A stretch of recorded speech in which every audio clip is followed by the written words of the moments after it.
when you're starting in something, there's two pieces to the puzzle. It's mastering your craft, but then also figuring out how the heck to run a business.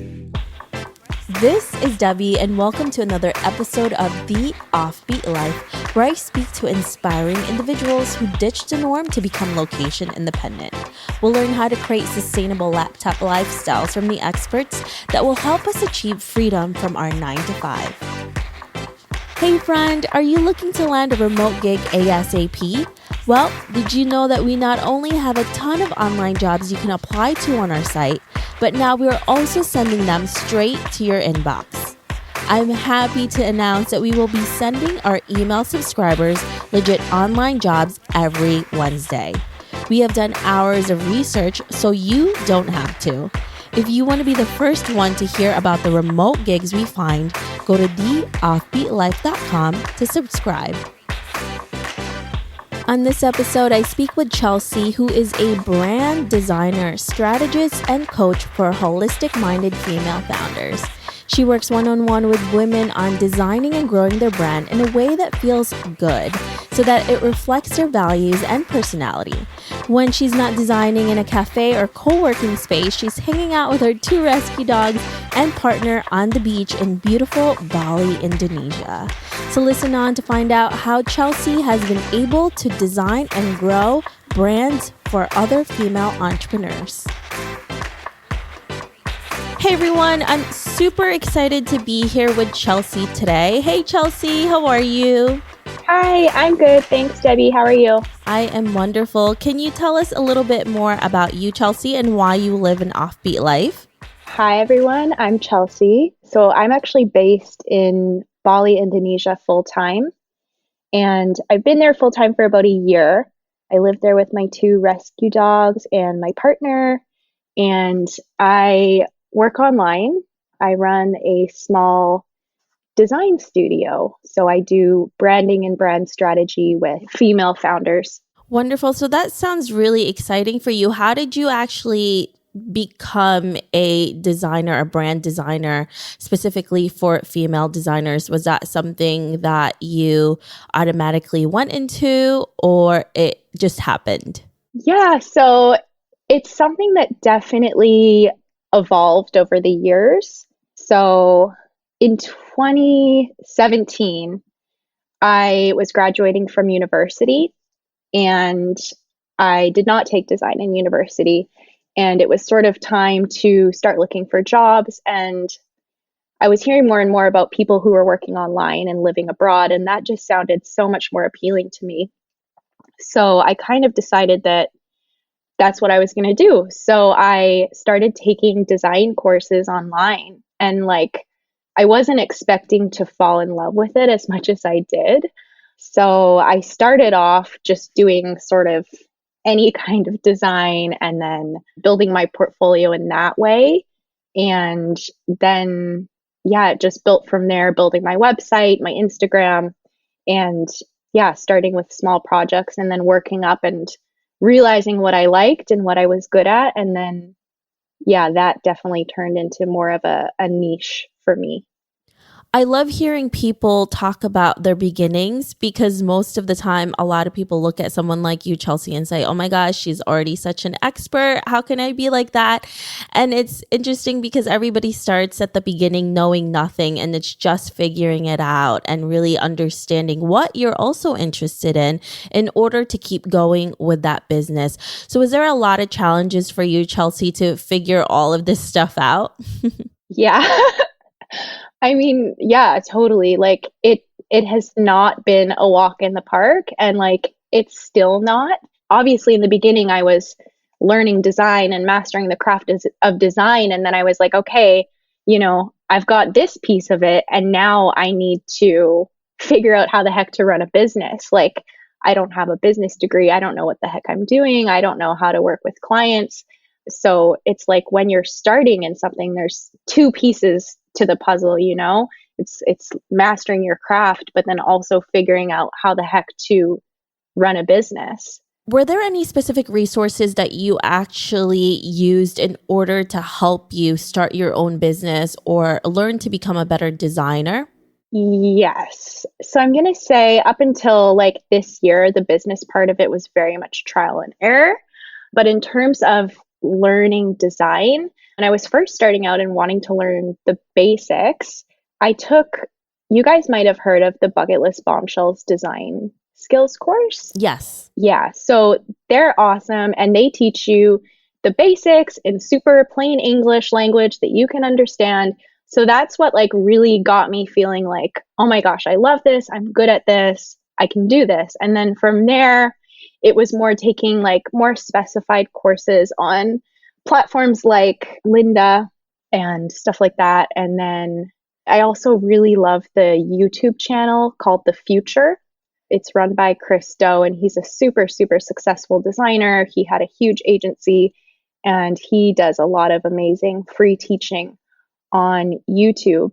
And then in terms of my business, like I said, it's been a lot of trial and error, just, yeah, getting help from friends along the way and little pushes from friends to, keep going. And then this past year, I started working with a coach, which has been incredible for me. And I wish that I had done it sooner. Getting a coach can definitely be a game changer for a lot of people, but you definitely have to find the right one. How did you make sure that you chose the right person to start coaching you? Because there's a lot of people out there that may not be as reputable as others. Yeah. So it's somebody that I had been like following for a really long time. And I feel like when you're choosing your coach, you have to make sure that just kind of like when you're choosing your friends, like you just kind of have that click. So hopefully you're getting to know them in their content that they're putting out and, they are offering you value in their content. My coach has a podcast that even though we're working together one-on-one, like I religiously listen to her podcast. And for me, she was also a really great choice because she used to be a super successful designer and now she's transitioned into business and mindset coaching. So yeah, it was definitely just feeling sort of that click. So I'd say like if you are wanting to get a coach, it's not something that you need to rush into. Like make sure that you feel good about the person. When you finally decided, Chelsea, that you wanted to do this full time and you wanted to create your business and make it more sustainable, how did you prepare to make that big change? So my story is like very different to most people's story in that, so like I said, I graduated university and I decided that I wanted to move abroad. So I basically saved up a bunch of money, sold all my stuff in Canada, booked a one-way ticket to Bali. And while I was there, I went really, really hard on learning design like a crazy person because I would be like next to the pool in Bali, just like learning design for like 10 hours a day. After my 2 months in Bali, I decided to move to Chiang Mai, Thailand, which is known for being like a digital nomad sort of hotspot. It's a little bit cheaper than Bali. So I moved there to sort of hunker down, and the cost of living was like a really helpful factor in that. So for me, the transition into going full time was just that I sort of made that decision, and there wasn't even like, I did have a backup plan. I had planned to, if I couldn't make it work, go to Australia and do a working holiday visa. I even like bought the visa and everything. And I was like, okay, if this doesn't work, I'll go to Australia. But I think it was just a matter of like wanting it so bad in the first few months of Thailand that I was like, Australia is not even an option. This is what I want. So yeah, it didn't happen quickly. And I was lucky that I had saved up money and, sold all my stuff. So yeah, that's sort of the story of the transition to full time. When you sold everything, saved up all of this money, and you landed in Asia and you're trying to figure out what you're going to do with yourself, did you have a what now moment? And what was that like? Yeah, I did because I knew that I wanted this thing really bad, like I said. And I knew that I really liked design.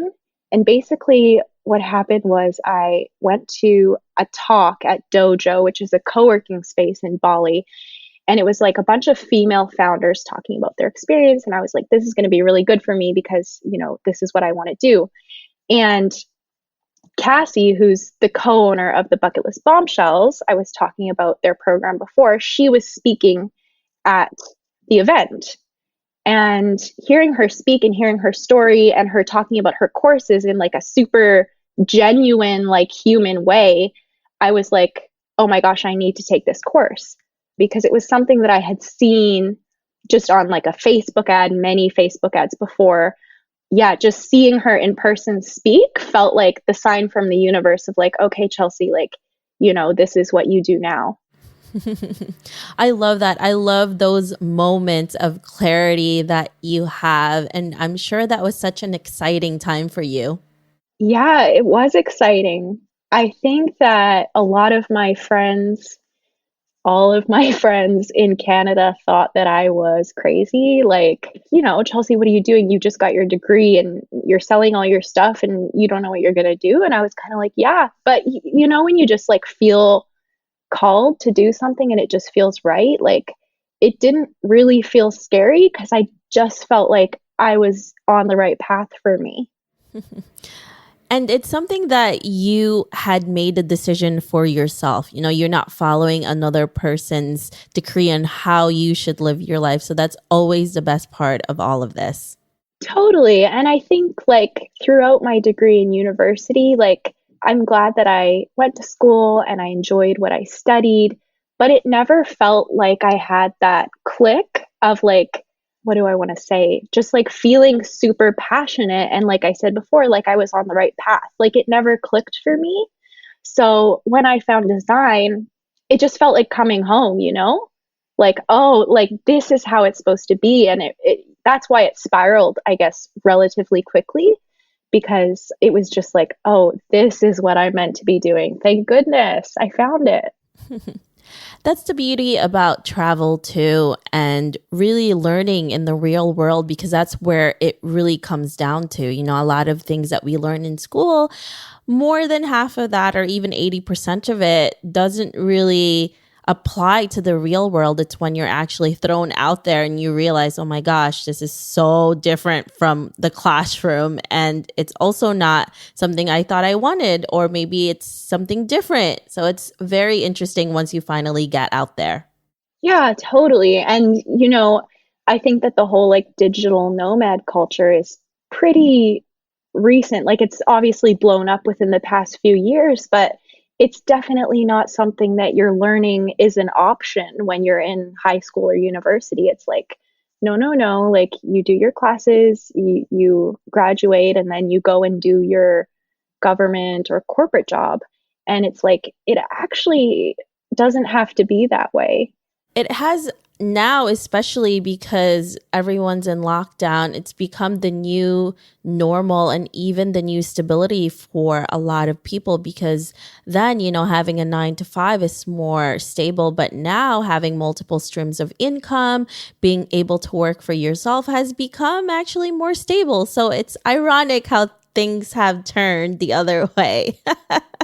No, that's so true. And I was saying to my dad, who I'm staying with, like, holy moly, I'm so thankful for my past self for, deciding to take that crazy leap that everybody thought was insane. But now I'm so, because all of my friends have been laid off, right? Like, I just feel so fortunate to have a business that can keep running right now. And I almost feel like for myself and for my clients who are already online, we almost have this sense of like duty on our shoulders to lead the rest of the world who's interested in coming into this space and, helping other people get here, because it's looking like this is sort of the way of the future and the more secure career type to be in with the current climate. Which is really exciting for somebody like you and a lot of the people that I talk to, because you do have a lot of explaining to do when you first start this type of lifestyle. And a lot of people are definitely understanding why you were drawn into this. Yeah, totally. So let's go back to when you were starting your business and you decided that this was it, and you're about to, obviously, one of the main things that we want is to make it more sustainable and profitable. How did you land your first client? So my very, very first client was a friend of mine who saw the work that I was posting on Instagram, and he was like, I really appreciate him because he like really believed in me, and he was like, I think you're doing good things, and he was like, can you make a logo for me? And I was like, oh my gosh, yes, best thing ever. So I don't know if that counts as like a real client because it was my friend. And then my second client was from just like a random Facebook group. And then after that, it's primarily been like leads from Instagram. That's like my main thing now. But at the beginning, it was definitely more like scrappy and seeking out clients for myself. I did a lot of like cold emailing and DMs. I faced a lot of rejection, which is something that you have to get used to, when you're in the first couple years of your business. So let's go back to when you mentioned you were getting leads from Instagram. Now, a lot of people think Instagram is just to show pretty pictures. And a lot of people are confused about how you can actually turn your audience on Instagram into a client. How do you usually go about that? What is your system to turning an audience or a follower into an actual paying client? Yeah. So the answer now is a little bit different to what I would have said to you, a year ago, because I think that when I first started online, I was pretty lucky in that the design community wasn't as blown up as it is now. So I was able to get established. So in the past, I was just basically posting my work and posting, personal projects that reflected the type of work that the brands that I would like to work with would enjoy, if that makes sense. And sometimes I would reach out, but I did get into a flow where people were just reaching out to me because they liked my work. I'm not going to say that that's like a super sustainable way of doing things. So now I have a little bit better of a system in place, which also goes hand in hand with, working with my coach and learning actual strategies. So now my whole business model is basically built off of giving my audience free value and free advice and tips. So if you go into my Instagram feed, you'll see that almost every post, I'm talking about something that my audience can apply to their own business, or I'm telling a personal story because now I'm really wanting to connect with my audience on a personal level, because something that I teach to my clients is that people like to buy from people. So they want to see the person behind the brand. So, yeah, my strategy's definitely shifted over the years. It definitely is changing every time because you learn more and more as you grow, and you also change those strategies because a lot of them doesn't work. You have to really make a ton of mistakes and you have to pivot quite a few times before it really sticks. Yeah, totally. I mean, even in my first year, I was like, oh, this is so cool. Like, people want to work with me just from seeing my work on Instagram, which was awesome. But like I said, it's not necessarily the most sustainable thing. Like having an actual marketing plan is definitely a good idea if you want to be running a business that supports you long term and, scaling and building and all that fun stuff. Aside from getting your clients on Instagram, do you have other marketing strategies that you use that have been super helpful for you? For me, like I really try to focus on one thing and like do it really well. So definitely my main thing has been Instagram, but I don't necessarily think that's the solution for everybody. A lot of other designers are like super successful on Pinterest. So that's something that I've dabbled in. And then otherwise, Facebook groups have been pretty kind to me. So that's a matter of being active in the Facebook groups that your ideal client is active in. And again, showing up and giving free value and advice and, jumping on any opportunities where somebody's looking for somebody in your field.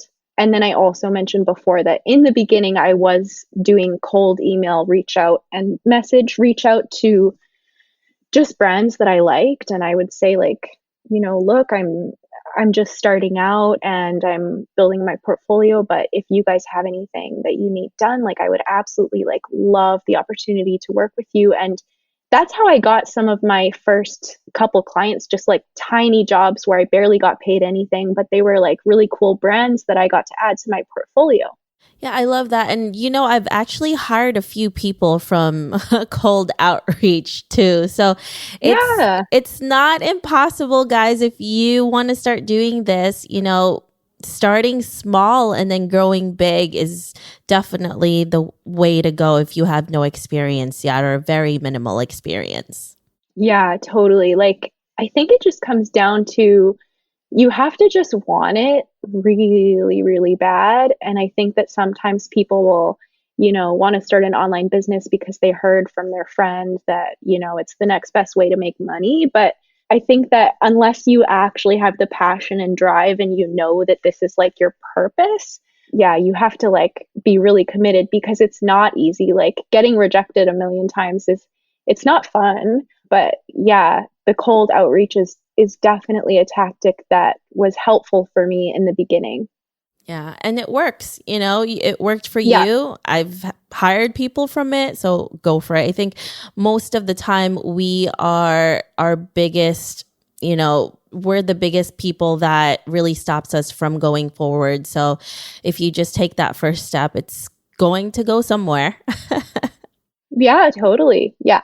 So, Chelsea, when you were deciding on where to go, because you obviously wanted to travel the world, why did you decide to go to Bali and to Asia? Good question. So, after I graduated from university and I was sort of having that crisis of like, oh my gosh, what am I going to do? I decided to go to Bali for 3 weeks. So, that was in like November of 2017.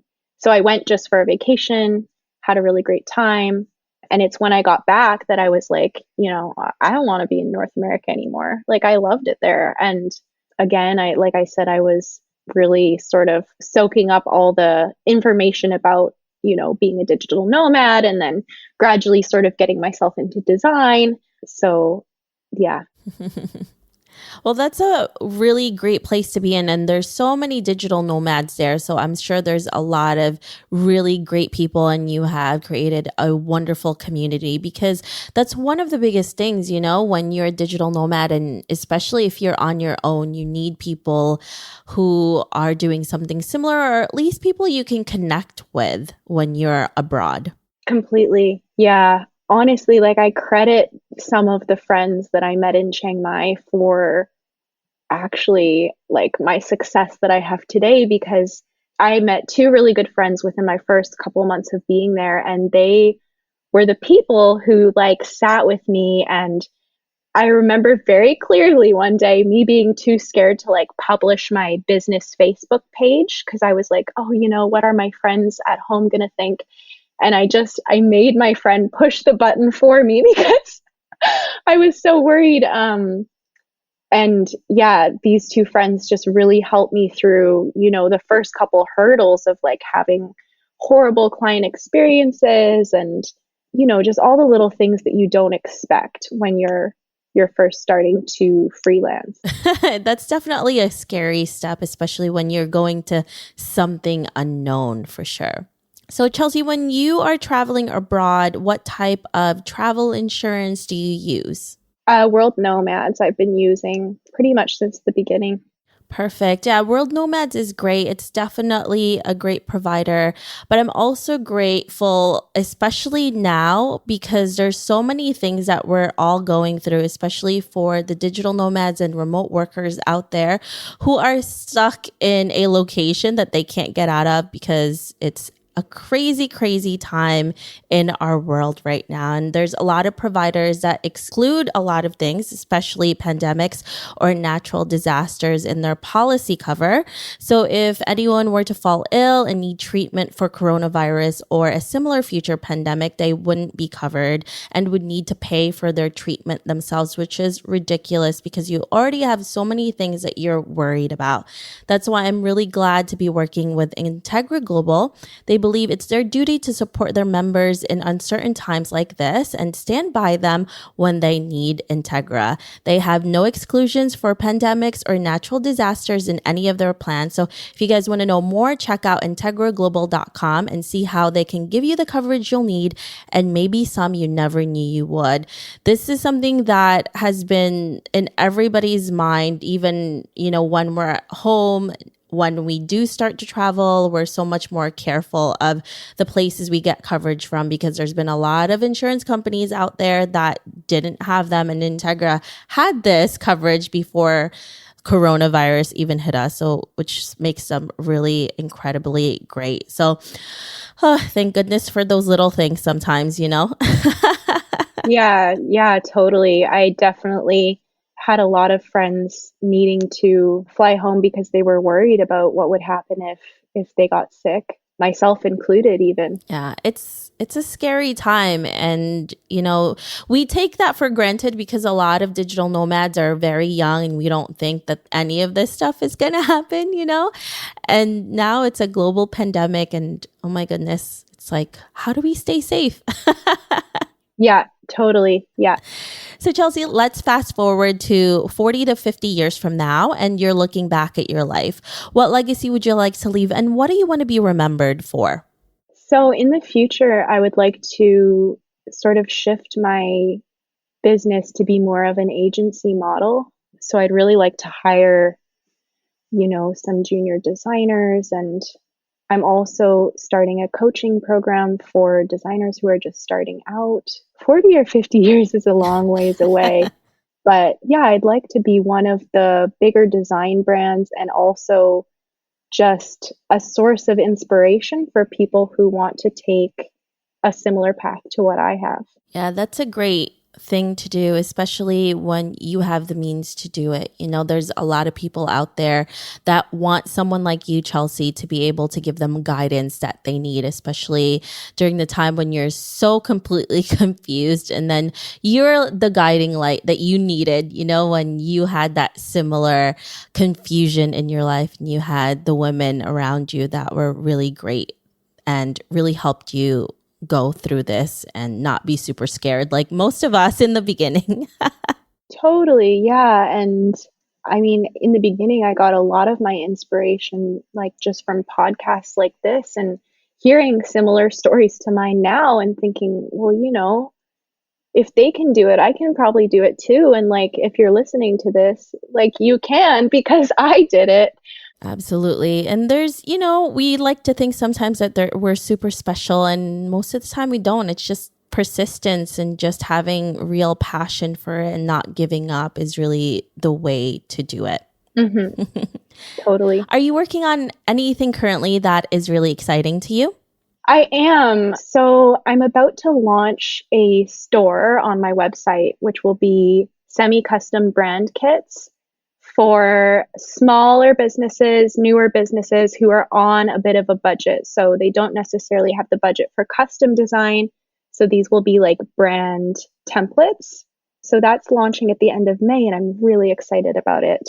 And then also, like I said, I'm just launching a coaching program later this summer for new designers. And then I also have some really exciting like one-on-one custom design projects coming up. I think my favorite right now is I'm working with naturopath, and we're just working on creating a holistic online personal brand so that she can be serving her clients from all over the world and not just be limited to people in her city. That's amazing. I love all of these different projects that you have, and it's obviously just going to keep growing as you go. Now, if our listeners want to know more about you, where can they find you? So I'm at Honey and Co Creative on Instagram, same on Facebook, and my website is www.honeyandcocreative.com. Perfect. Thank you so much, Chelsea, for being here with us and for giving us so many amazing insights into your business. Thank you for having me.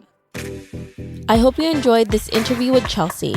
Make sure to visit theoffbeatlife.com. Again, that's theoffbeatlife.com to get the extended interview where she shares the importance of client identification when it comes to creating and growing a brand. Hey listeners, thank you for listening to this episode, and I'm so thankful for your support. I would love to hear your thoughts on this episode and get suggestions on guests, topics we can discuss, and so much more. Feel free to reach out at hello@theoffbeatlife.com and let me know what you'd like to hear. If you like the show, don't forget to give us some love and review on iTunes. Thank you again for being a part of this journey, and I can't wait to hear how your location independent story will unfold.